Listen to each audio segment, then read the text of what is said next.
channel. So, today, may gagawin tayo. Napakasimpleng gawain lang, pero maraming mga Pinoy na may gusto na to. Pero, sisimplihan At ibang lahi. At ibang lahi, oo, mga kasama ni Kim, gusto nila to. Pero sisimplihan lang natin yung ingredients natin. At, isasama namin kayo. Gagawa tayo ng buko pandan. So, first, gagawin natin yung ingredients muna natin yung ipapakita namin.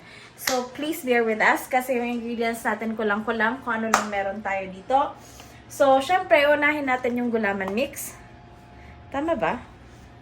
Gulaman mix or jalo or nox or kung ano meron kayo, pwede nyo ilagay. Ito lang yung nakita namin. So, ito yung binili namin. Gulaman mix. Depende sa inyo kung gaano karami yung gagawin nyo. Ako, meron kaming 2 boxes, pero isa lang naman gagamitin ko kasi onti lang naman yung gagawin ko. And then, meron tayong makapuno. Yung makapuno, guys, alam ko sa Pilipinas, may fresh kayo na mga buko. Buko ba tawag niyan? Buko or yung mga lubi. Basta sa amin mga ganito. Pero yung makapuno kasi matamis, kaya ginagawa ko, papakita ko sa inyo mamaya, huhugasan natin to. And then, meron din tayong, nasan yung iba kung ano? Meron tayong creme densada. Pwede kayong gumamit ng condensed, pwede din kayong gumamit ng cream, pero ako gagamit ako ng creme densada. Depende sa inyo yan.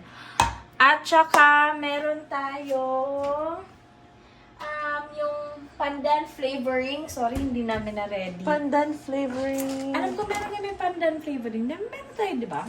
Oo, hanapin natin dito. Wala ba dyan? So, diba? Hindi tayo pwede. Ay, alam mo kung nasan nandun sa cabinet na yun. Dun sa loob. Yan nata.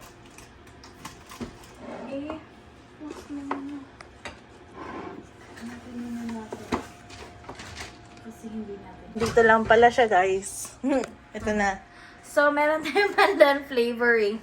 Pwede kayo maglagay ng vanilla kung gusto nyo. Pero, ito lang.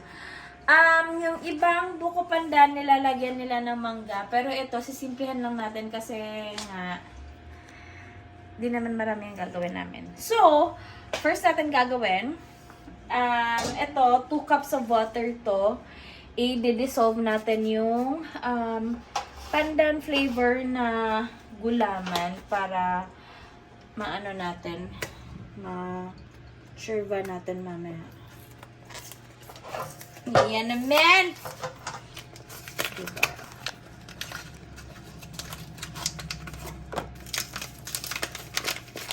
Bigla ang vlog. Kailangan nata, nagbo-boil muna yung natin. I-dissolve muna bago natin i-boil para hindi magbuhol-buhol ang gulaman. Para hindi magbuhol-buhol ang... Para hindi magbuhol-buhol siya.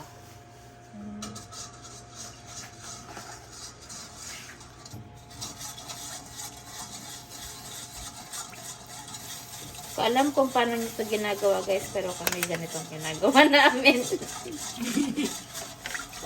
Ini-dissolve ko lang siya para siguradong walang buhol-buhol mangyari mamaya.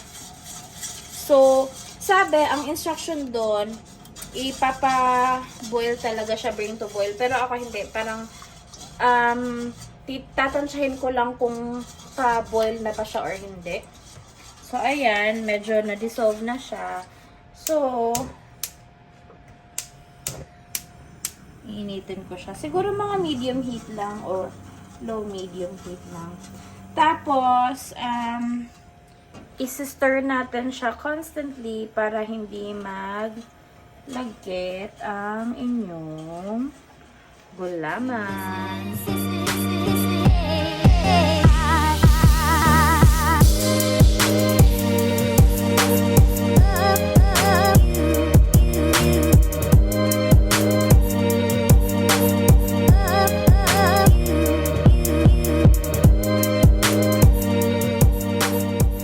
Okay, so ayan guys, medyo papunta na siyang super boil talaga. So, ititigil ko na kasi, ewan ko, para sa akin okay na siya.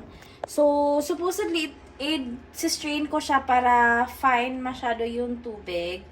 Pero, okay lang, di naman masyado marami yung gagawin natin. So, titigil ko na siya, papalamigin muna natin sa hulmaan natin. So, depende sa inyo kung paano nyo siya palamigin. Pwedeng sa tray, pwedeng basta, parang malaking, yung enough na mag-evaporate yung init. At saka yung mabilis lang siyang i-cut. Cut? Oo, yung ika-cut. Cut? Nakatingin siya. Ayan. So, papalamigin lang natin siya, guys, para, Lagyan mo sa ref? hindi, wag muna, masisira ang ref. Hindi, maglagay tayo ng ganito. Ay, hindi muna. I-cool lang muna Ah, natin. okay. Doon muna natin ilalagay.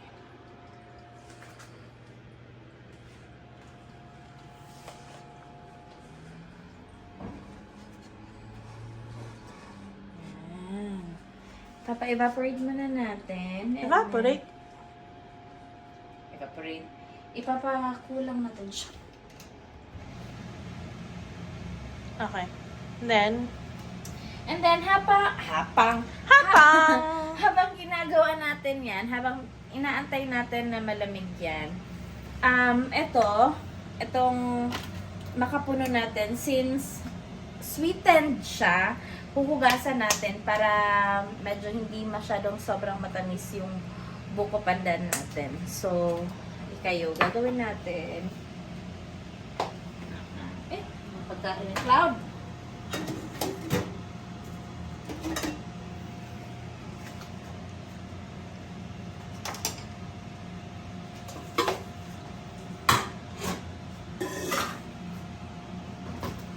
Okay, so gagawin natin. Bubuksan natin ito. Pero, sana hindi mag-ano yung mga channel lang.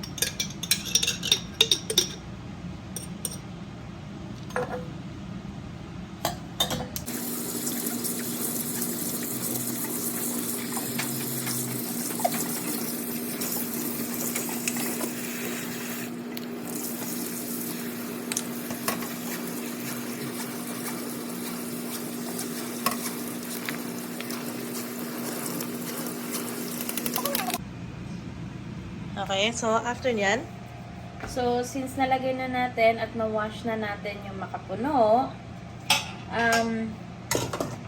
pwede sa inyo kung gusto. Tapos na natin hugasan ng makapuno. Depende sa inyo kung aantayin yung malamig yung hinulman yung gulaman. pero pwede naman siya add later, diba? Oo, pwede nyo i-add later or pwede nyo isabay or ano.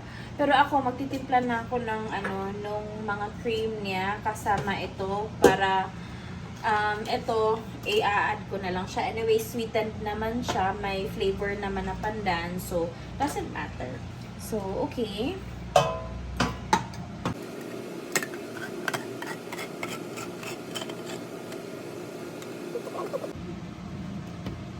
Patingin lang siya.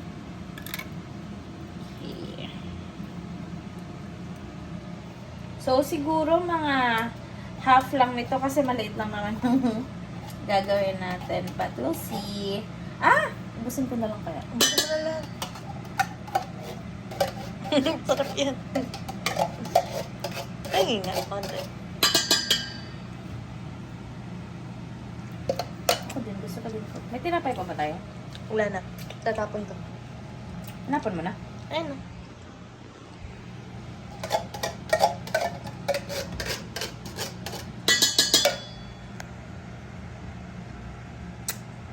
Okay. Babala lang po, itong recipe na to ay base lang sa amin.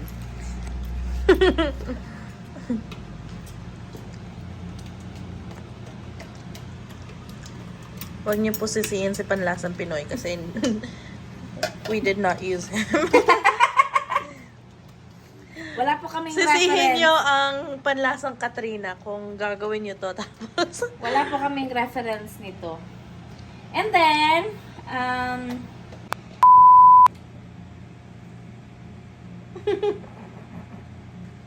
lalagay tayo ng konting panlasang pandan. Konti lang. Mga ganito. 1. 2. Ganyan lang. pang ano yan? Pang kulay? Actually, panglasa to dapat eh. Pero wala kami nahanap na transparent na ano. Uy, meron nata tayo yung ano. You know what I mean? Dagdagan mo pa kaya? Oh, huwag na eh. Dagdagan ko ng tubig yan. Ah, talaga ba? Bakit? Kasi masyado malapot yun. At saka masyadong ano. Pero lalagyan mo pang cream, di ba? All-purpose. Para hindi masyadong magtamis. Okay, guys. So, nalagay na namin yung creme densada. So, depende sa panlasa nyo. Kung masyado matamis, pwede nyo lagyan ng tubig. Pero ako sa case ko, lalagyan ko siya ng all-purpose cream para maging creme-creme. And then, pwede nyo lagyan ng tubig para hindi masyadong matamis. Diba? Teka lang. Nasa ba ang ating all-purpose cream? Nasa fridge.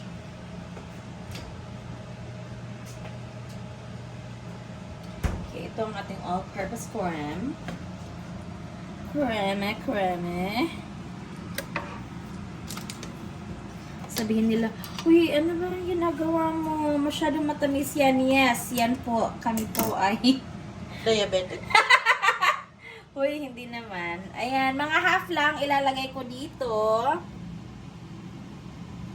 Pwedeng half, pwedeng madami yan. Sino yung pinapanood natin na chef? RV. Ah, si Chef RV. Chef RV, if you're watching, I love you. Chef RV! Sana ay matikman mo aming buko pandan.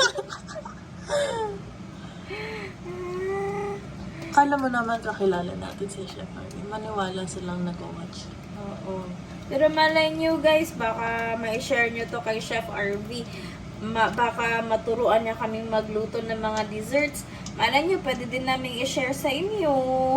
Diba? So, wala tayong mangga. Ito lang talaga gagawin natin. No? Never ko pa na-tikman yung may mangga. Matigas pa talaga yan. Ano matigas? I mean, malambot pa talaga yan. Yep. So, Fridge mo na lang. ang goal natin is, ito lang ang gagawin natin. If it's too hot still, you should put this on. At kami ay magaganito. While waiting. So, itatapon na natin. Ang aming ref ay nangangamoy cloud. Oo, totoo. Dahil si Cloud ay napamahal na sa amin.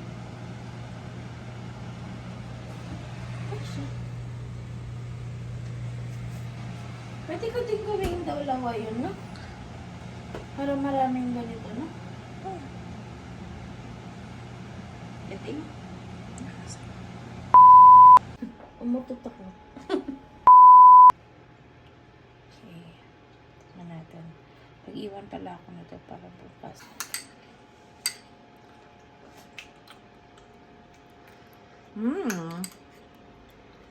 I like it. Yan po yung video natin ngayon. Kung mas may maganda kayong idea or mas ano na ingredients for buko pandan, let us know. So, yun lang muna. We'll see you in the next vlog. Bye!